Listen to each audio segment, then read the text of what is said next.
Yesterday I got back from a flight that I will not ever forget.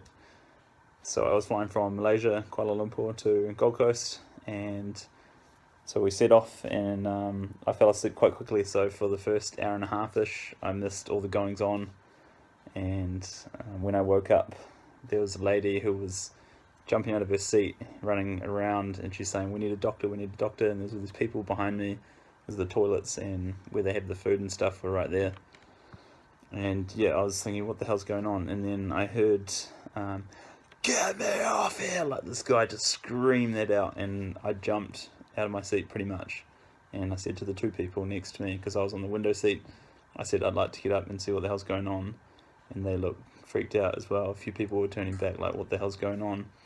And the lady that was saying, we need a doctor, I went straight to her and I said, what's going on? And she said, this guy's run from, basically hopped out of his seat, gone up, like just pretty much charging at the staff, the airline crew, and saying that he wants to get off the plane, and all this crazy shit basically.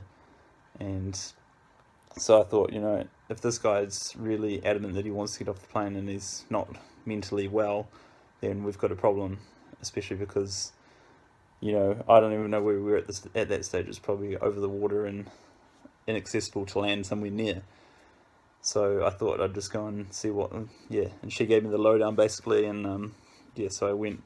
Didn't want to sleep after that because there's a crazy guy on board the plane, and so I went and stood basically where this guy was, and apparently at that stage, he had been restrained with cable ties, and that was at a direct call from the pilots, because apparently the pilots can only make the decision if someone needs to be restrained. And the thing was, this guy was quite a big guy as well, and he was almost as tall as me. I'm very tall, and he was strong as well. He's a lot more stocky than me. So the airline crew, they're mostly smaller Asian people, basically from either Malaysia or Philippines, or most of them, and they were not going to be able to restrain this guy. So there was other males.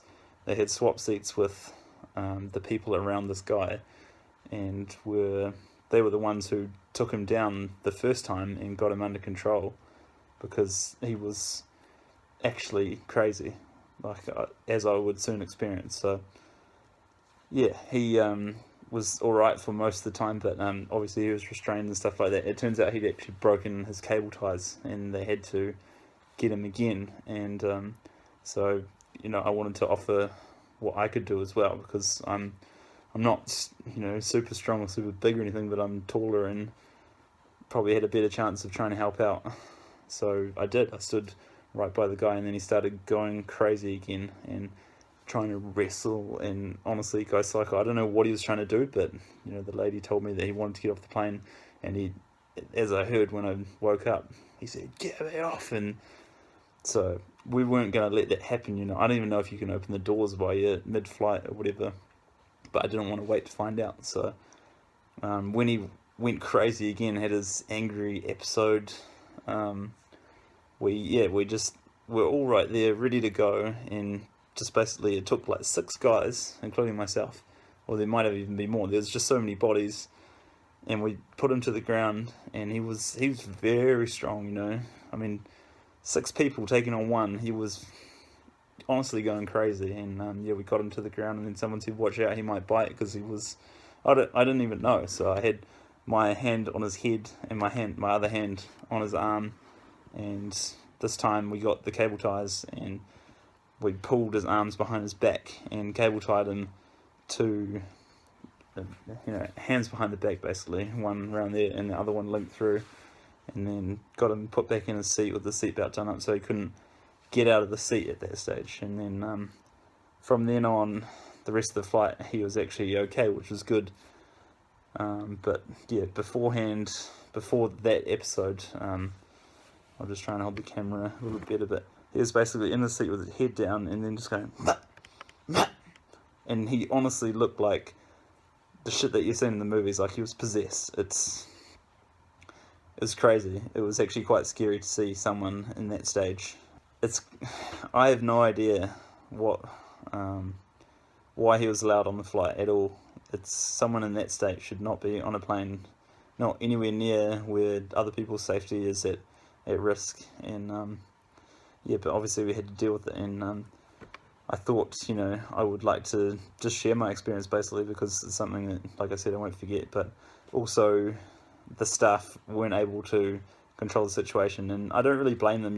If there's some, basically, I'd say would have been 100-kilo male European going nuts, charging the staff, then what are they going to do? So it took passengers like myself to intervene, and I thought to myself, if things are going to go bad, I can either sit here and let it happen, or I can get up and do something. And I decided to get up and do something, and I think it'd help, because he's broken these cable ties, which are about 15 mil thick. They weren't skinny little ones at all. These are strong ties. So it was serious, and it's unfortunate that they didn't turn the plane around and land, because, again, I don't know if you can open the doors mid-flight, but he was a risk to everyone on board, to be honest. And the pilot, he said when we'd landed, there's a quarantine check, but there was no quarantine check. It was that they wanted to get this guy off the plane. They'd obviously called ahead and said that this guy is being a menace on the plane, and instead of taking, because we were sitting quite close to the front of the plane, they actually opened the door right by him in emergency exit. I've never seen those doors open at all. And 5 police officers came on board and said, "Where is he?" Took him straight off, no bags, no nothing, just out the door and gone. And yeah, some people clapped and stuff, because no one wanted him on board at all, that's for sure, myself included. I wanted to sleep, but no, instead it was very tense and not fun. It's not something I wish anyone has to go through, to be honest. But yeah, that's that. So yeah, I would encourage people to get involved.